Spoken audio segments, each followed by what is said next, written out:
मन में किना रे तू मन में किना रे तू मन में किना रे तू मन में किना तू मन में किना कोनो काम ना तो बाना। अच्छा कौन बिजनेस खोल जाए, कुछ कमाए रोजगार खोल जाए। अच्छा ठीक बा। खदेरन भाई प्रणाम। प्रणाम प्रणाम। का समाचार बा? बड़ा बढ़िया। बढ़िया बानी। बढ़िया रहे के चाहिए। हम आ रहे थे कहीं घूमे फिरे, कहीं तक भेंट पली बड़ा दिन के बाद भेटाइल बड़ा। ठीक है बा, बैठो।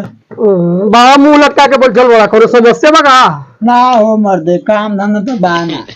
काम धंधा ना बा। अब कोनो बिजनेस के सोचता नहीं तो कोनो बिजनेस कर जा, 2 रुपया आमदनी चाहिए। तो पैसा ला तो आदमी सारा दुनिया पैसे के पीछे पड़ल बा।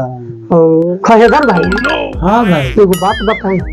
कहा बाबा बिना गाला पूंजी के बनो व्यापारी आ चलो न कोई लोगन में दूल्हा के ठेकेदार। दूल्हा के ठेकेदार और का करबा? दूल्हा के ठेकेदारी तो लोग मार के निकाल दी गान में के लाल।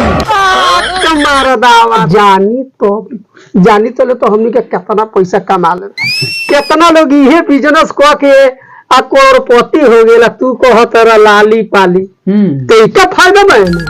मार दावा लड़कियों वाला दी आ लड़के वाला दी साला काथी दी कमीशन और कथी। अच्छा तो क्या फायदा बहन? ऑफिस बनवावे को होई, ऑफिस बा, कुर्सी टेबल सब कुछ बा, बोर्ड लिखवावे को होई, सब लिखा जाई हो जाई। तब देखिए कंप्यूटर के जमाना बा। सब एक चला चला रोजगार कर। सब चलो लगन के सीजन आ गेल बाटे, यही में कमा लेबो। चलो ओही ना वही है तोहरा से भेंट करे। ठीक बा, चलो ना। बिना गाला पूंजी करो, बिना गाला पूंजी के मर्दे। देखो तो हैदर भाई ऑफिस लगा हो गेल कि ना? असली हैं होदा बोर्ड टंगवाइए देनी। हाँ हाँ हाँ लिखल बा यहाँ दूल्हा का ठेकेदारी लगिए। बैठो बैठो बैठ के पर सीट पर सीट कटाएगा। लोग जान जाई, प्रचार करवाइए दिले बनी, पूरा जिला में प्रचार करवा दिले बनी कि यहाँ शादी कराया जाता है। खजर भाई हाँ भाई। चाय में मंगाई का?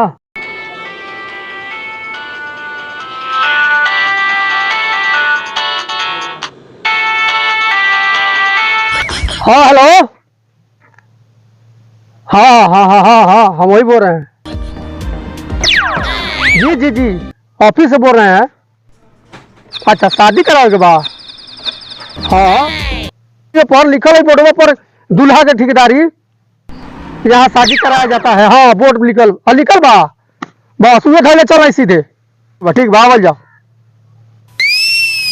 खदेरन भाई आवता मर्दे से। हाँ ता हाँ अभी तो एक बार फोन कर रहा। आवे साला काम में लेट हो गया। अबर ले तो हम घरे पहुंच गए रहती बहन चे तो करा हम लेट हो गेल। साला कमे वाला हमरा के लेट कर देलक तब का करी, लेट होइए गेल।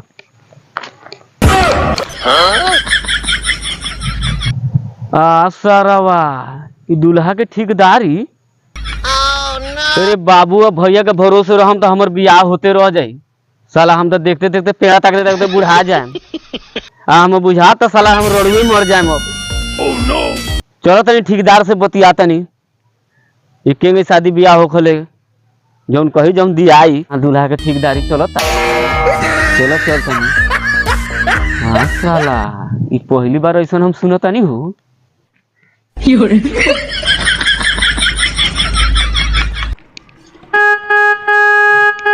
प्रणाम ठेकेदार साहब।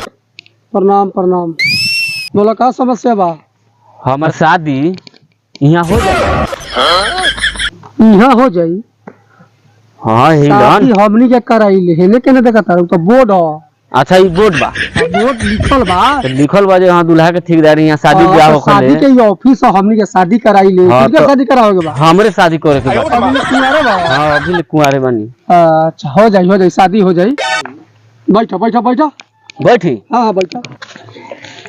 शादी के 2 लाख रुपया लगता, चुकत काहे बड़ा? तो खाली पैसे ले हम तो कौन एकर सबूत मिले के चाहिए कि ना? हमरा सबूत मिली। 1 लाख रुपया फार्म भराई अभी लागी। माने अभी 1 लाख रुपया अभी लागी और 1 लाख शादी के बाद। तो रसीद कौन दियाओ ना? फॉर्म भरो भाई। पैसा जमा कराओ ओकरा बाद साइन करियो। पहले पैसा जमा कराई और अपने पैसा करबो तब जमा करबो तब साइन करबो। ठीक बात देतानी ना पैसा दो लिया 1 लाख रुपया। ठीक बा चलो साइन करो। लाख पकड़े वाला लोग दोना कॉलम चलो धर है लो है धर ने 15 तारीख के पूरा पोशाक पहन के तैयारी के साथ में आवे के बा। लड़की बढ़िया मिली नू। हाँ हाँ लड़की के साथ तोरा दाई खनी। अच्छा ठीक बा। हाँ 15 तारीख के चल माला टोपी पहिर के बैंड बाराती के साथ में चल। ठीक बा, अच्छा, 15 तारीख की याद कर ले रही। ठीक बा जाता नहीं। ठीक बा जा 15 दिन के बादे आए हाँ ठीक बा ठीक बा जाता नहीं। ना भूलवाइया। ठीक बा ना भूलवा रसीद भूल। खदेरन भाई हाँ भाई बिना गलापुर जी के 5 मिनट में 1 लाख रुपया कमा लगी सो। बड़ा बढ़िया बिजनेस बा। एगो सरवा अभी फोन कैले रहलक वो आवते हुए। हाँ हाँ हाँ तकरा बतिये नहीं। हाँ, बतिये वो नहीं। आवते बा। आवे तो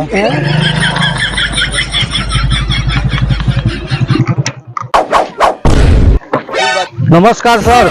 नमस्कार नमस्कार। शादी का ठेकेदारी आप ही लेते हैं? हाँ देख नहीं रहे यहाँ बोर्ड टंगा हुआ है। हाँ तो बोर्ड पर लगा हुआ है या दूल्हा के ठेकेदारी यहाँ हाँ, शादी कराया जाता है। आप ही फोन किए थे। हाँ हम ही ना फोन किए थे। अच्छा, बैठिए, बैठिए। दूल्हा हम ही है देखिए। भाइयों और मुर्गा आ गेलौ। तो सर हमारा शादी हो नहीं जाएगा यहाँ पे? अरे काहे नहीं होगा था। ठेकेदार साहब अभी तक हम मुस्माते हैं।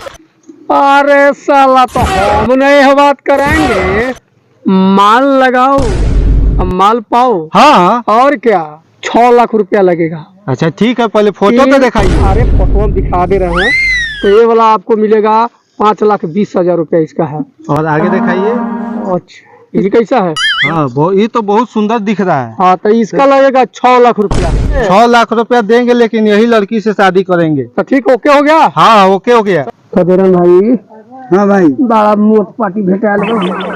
चलो 3 लाख रुपया दो पहले। अच्छा दे रहे हैं पूरा 3 लाख रुपया गिन लीजिए। ठीक है ठीक है। ठीक है नाम ये 15 तारीख के हाँ टोपी माला पहन के हाँ आ जाइए हाँ तैयारी के साथ में। यहाँ पे हाँ इतना ही। ठीक बा ऑफिस यहीं में। आ जाओ। हाँ, ठीक है 15 तारीख और रसीद साथ में भी लेकर हाँ आना है। लेके आएंगे ठीक है भूला जाएगा तो शादी नहीं होगा। ठीक है।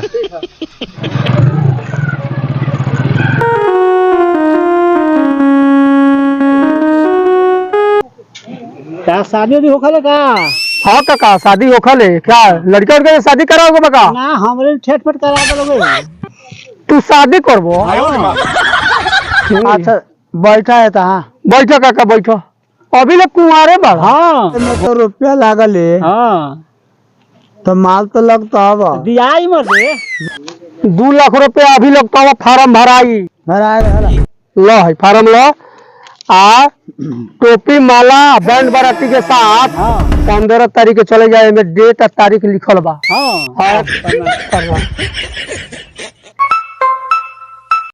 खदेरन भाई।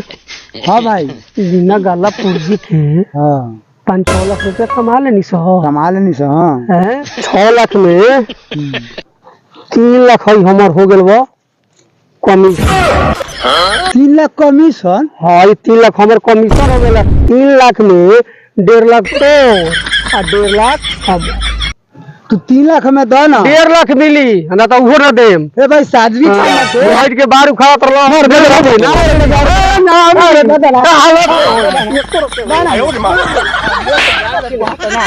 मन रखी ना की सब तोहरा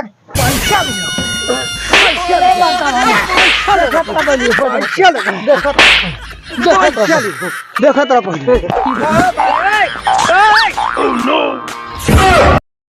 साला हमसे कैसे लड़की हुई ठेकेदार तो साला बड़ा रुपया ले लेने बा काज नहीं पर पहुंची तो कैसन हुई कैसन ना लड़की।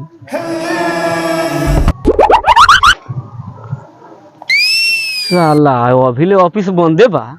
अच्छा सरऊ हम तो बिना बियाह कहले तो हम जाएब ना सरऊ हम बैठा तानी सरऊ कब ले आवत रहा ऑफिस खोलो तारा तू।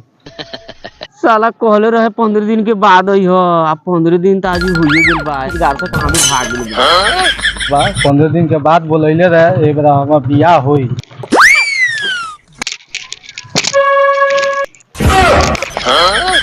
15 दिन के बाद ठेकेदार शादी करेला हमरा बोले बा, तू यहाँ का करे आयल बा? तो हमरो को ठेकेदार पैसा ले ले 15 दिन के बाद हमरो को बोले बियाह करेला। तो पहले शादी हम करे, पहले हम शादी करे आयल बानी। हम शादी पहले पहले हम शादी करम। पैसा हम देले, हम शादी करे। तू भाग यहाँ से। तू भाग।